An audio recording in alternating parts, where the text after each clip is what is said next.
Renungan Pagi, Yesus nama di atas segala nama oleh Ellen G. White, 15 Juli 2024. Mari kita berdoa. Bapa kami yang di sorga, Allah pencipta langit dan bumi, laut dan segala isinya, Allah yang maha besar, maha kuasa, sumber segalanya, yang kami sembah selalu melalui anak-Mu yang tunggal, Yesus Kristus. Terpujilah Yesus, anak Allah yang maha tinggi, yang adalah anak domba yang menghapus dosa dunia ini. Pada pagi hari ini kami bersyukur boleh bangun dan berbakti, dan sebagaimana membaca dan mendengarkan nasihat firman-Mu, kiranya ini menjadi pembaharuan bagi kami semua, agar kami rela berkorban, rela menderita demi keselamatan sesama, sebab demikianlah Bapa dan Anaknya. Beserta kami sepanjang perbaktian ini, kehendak-Mu yang jadi.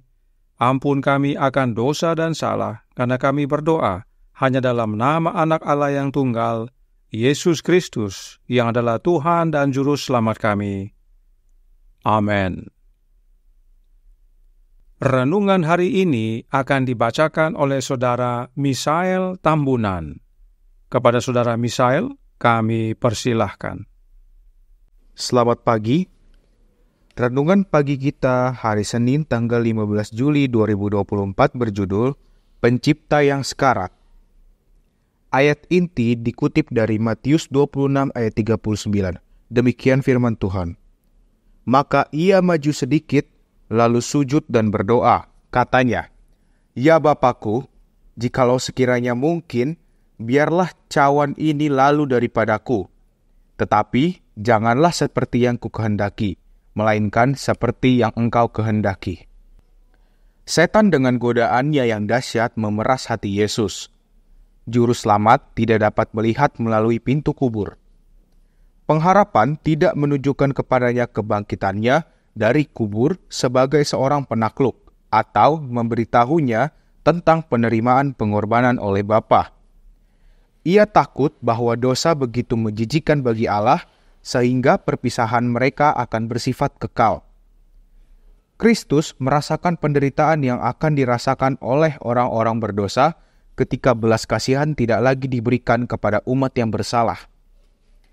Perasaan akan dosa itulah yang mendatangkan murka Bapa kepadanya sebagai pengganti umat manusia, yang membuat cawan yang ia minum begitu pahit dan mematahkan hati Anak Allah. Dengan takjub, para malaikat menyaksikan penderitaan Juru Selamat yang penuh keputusasaan. Para penghuni sorga menutup wajah mereka dari pemandangan yang menakutkan itu. Alam maut menyatakan simpati kepada pencipta yang sekarat dan terhina. Matahari menolak untuk melihat pemandangan mengerikan itu. Sinarnya yang penuh dan terang menyinari bumi pada tengah hari, ketika tiba-tiba bumi tampak terhapuskan. Kegelapan total, bagaikan tempat pemakaman menyeliputi salib. Kegelapan meliputi seluruh daerah itu sampai jam 3. Tidak ada gerhana atau penyebab alami lainnya atas kegelapan yang segelap tengah malam tanpa bulan atau bintang. Itu adalah kesaksian ajaib yang diberikan oleh Allah agar iman generasi berikutnya dapat diteguhkan. Dalam kegelapan pekat itu, kehadiran Allah tersembunyi. Dia menjadikan kegelapan sebagai tempat tinggalnya dan menyembunyikan kemuliaannya dari pandangan manusia. Allah dan malaikat sucinya berada di samping salib, Bapa bersama Anaknya. Namun kehadirannya tidak dinyatakan. Seandainya kemuliaannya memancar dari awan, setiap manusia yang melihatnya akan binasa. Dan pada saat yang mengerikan itu, Kristus tidak dapat dihibur dengan kehadiran Bapa. Dia seorang dirilah yang melakukan penggirikan, dan dari antara umatnya tidak ada yang menemaninya. Dalam kegelapan yang pekat, Allah menyelubungi penderitaan terakhir manusia dari Anaknya. Semua orang yang telah melihat Kristus dalam penderitaannya telah diyakinkan akan keilahiannya. Wajah itu yang pernah dilihat umat manusia tidak akan pernah terlupakan.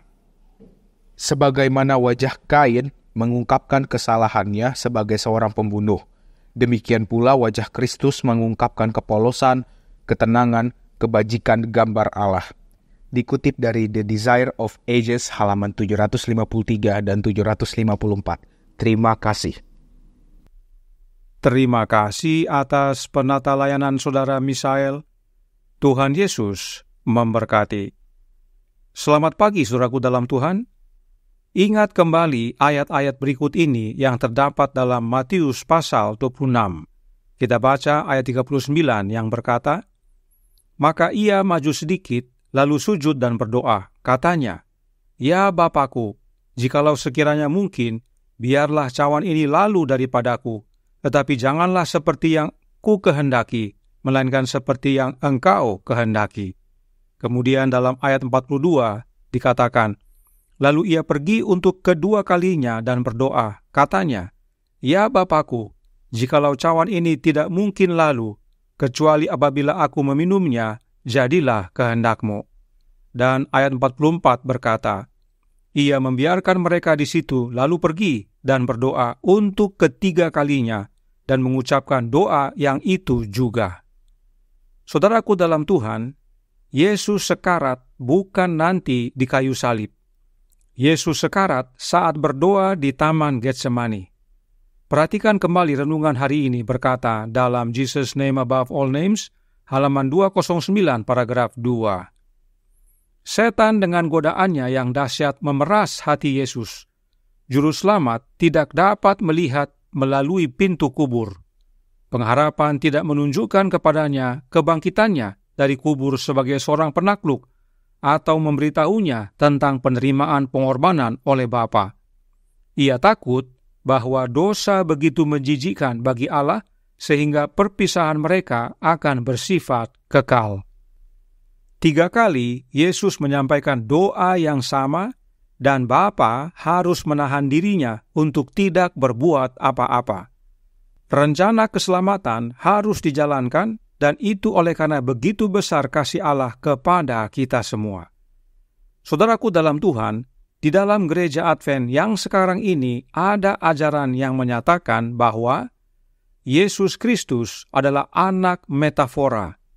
Artinya bukan anak sesungguhnya, hanya bermain peran sebagai anak. Sang penulis yang bernama Pendeta Angel Manuel Rodriguez berkata dalam artikelnya, "Gambar Bapa Anak tidak dapat secara harafiah diterapkan pada hubungan Bapa Anak yang ilahi dalam kealahan. Anak itu bukan anak Bapa yang alami dan literal.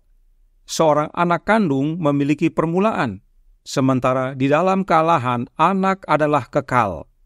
Istilah anak digunakan secara metafora ketika diterapkan pada kealahan. Itu menyampaikan gagasan-gagasan tentang pembedaan oknum-oknum di dalam kealahan dan kesetaraan alamiah dalam konteks hubungan yang abadi dan penuh kasih." Jadi, jelas sang penulis mengatakan bahwa istilah anak hanya metafora dan itu hanya untuk membedakan oknum-oknum dalam kealahan. Nah, kalau memang Yesus adalah anak metafora, anak yang bukan sesungguhnya, hanya bermain peran, berarti doanya adalah doa metafora juga. Pergumulan Bapa dan anak hanyalah sandiwara. Sebutan Bapa dan anak hanyalah permainan peran. Dan Roh Nubuat katakan bahwa Yesus takut dia akan berpisah selamanya dengan Bapanya. Apakah ketakutan Yesus itu metafora? Hanya pura-pura? Apakah Yesus bolak-balik berdoa yang sama sampai 3 kali hanyalah permainan sandiwara? Yesus berkata dalam Markus 14 ayat 34, "Lalu katanya kepada mereka, 'Hatiku sangat sedih, seperti mau mati rasanya. Tinggallah di sini dan berjaga-jagalah.'" Apakah perkataan Yesus ini metafora juga dan hanya pura-pura? Lalu Lukas 22 ayat 44 berkata, "Ia sangat ketakutan dan makin bersungguh-sungguh berdoa. Peluhnya menjadi seperti titik-titik darah yang bertetesan ke tanah." Apakah ini juga hanya sandiwara? Jawaban untuk semuanya adalah tidak dan tidak. Apa yang Yesus alami adalah benar dan nyata, karena Yesus adalah anak Allah yang Bapa peranakan. Yesus adalah anak Allah yang sesungguhnya, yang keluar, yang lahir dari Bapa. Itu sebabnya Yesus tidak sanggup harus berpisah dari Bapanya. Yesus sekarat saat terpisah dari Bapanya. Nah, perhatikan perkataan non-nubuat berikut ini dalam manuskrip 58 tahun 1900 paragraf 33. Kristuslah yang menyampaikan hukum dari Gunung Sinai. Otoritas yang digunakannya untuk berbicara jelas merupakan wewenangnya, namun itu juga merupakan wewenang Bapa. Anak Allah tidak dapat dipisahkan dari Bapanya. Hukum Allah adalah ekspresi karakter Bapa dan Anak. Karenanya tidak hanya Yesus yang sekarat, saudaraku dalam Tuhan, tetapi Bapa juga sekarat. Sebab Bapa dan Anak adalah satu. Mereka tidak dapat dipisahkan. Itu sebabnya Matius menuliskan dalam Matius 27 ayat 45. Mulai dari jam 12, kegelapan meliputi seluruh daerah itu sampai jam 3.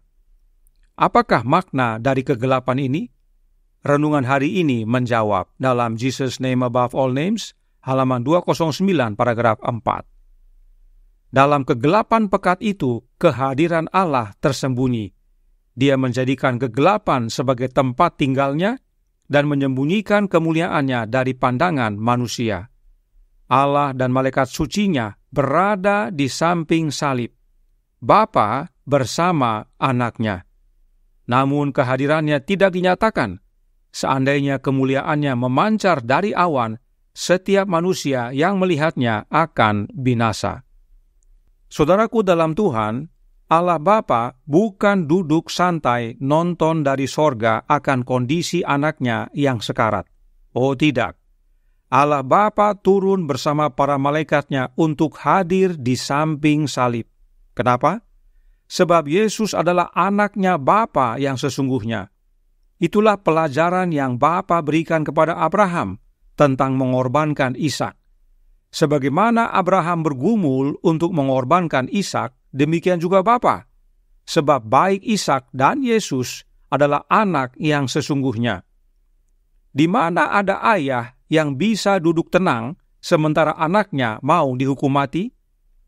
Kalau pura-pura jadi ayah, bisa. Tapi kalau ayah yang sesungguhnya, oh tidak bisa. Karenanya baik Bapa dan anaknya sekarat. Mereka sekarat demi kita yang berdosa ini. Bahkan Bapa dan anak juga sekarat bagi para pendeta yang mengajarkan bahwa Bapa dan anak hanyalah metafora. Agar para pendeta-pendeta itu, termasuk Angel Manuel Rodriguez, agar bertobat dan tinggalkan ajaran yang berasal dari setan itu. Karenanya Paulus berkata dalam Roma 2 ayat 4, maukah engkau menganggap sepi kekayaan kemurahannya, kesabarannya, dan kelapangan hatinya? Tidakkah engkau tahu bahwa maksud kemurahan Allah ialah menuntun engkau kepada pertobatan? Kebenaran tentang Allah Bapa dan anaknya yang sekarat demi kita yang hina ini adalah untuk menuntun kita kepada pertobatan. Renungkan peristiwa-peristiwa penderitaan Yesus menjelang Dia disalibkan. Yesus yang tidak berdosa rela sekarat demi keselamatan kita. Adakah kita pun rela sekarat demi keselamatan sesama kita?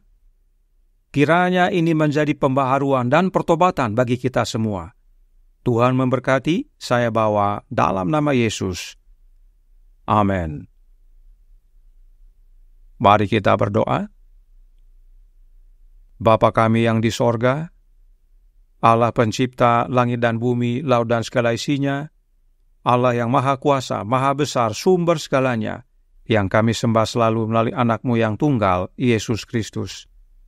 Terima kasih atas pekabaran yang menguatkan, yang penting sekali bagi umat-umat pahami, yaitu bahwa Bapa dan Anak sekarat demi kami yang hina ini. Bukan hanya Yesus yang sekarat, tapi Bapa juga. Dan ini karena Bapa dan Anak adalah Bapa dan Anak yang sesungguhnya. Yesus lahir dari Bapanya. Yesus adalah anak yang sesungguhnya, bukan anak metafora. Karenanya, tolong kami ya Bapa. Kiranya pekabaran ini menjadi pembaharuan bagi kami semua. Karenanya, tolong kami ya Bapa. Karuniakan roh anak-Mu dalam hidup ini, agar kami semua menjadi saksi-Mu yang penuh kuasa untuk mengabarkan kebenaran bahwa Yesus bukan anak metafora. Itu sebabnya Dia bergumul saat berdoa di Taman Getsemani. Bahkan Engkau juga, ya Bapa, tidak dapat tinggal di sorga. Engkau turun bersama para malaikat-Mu, berada di samping anak-Mu.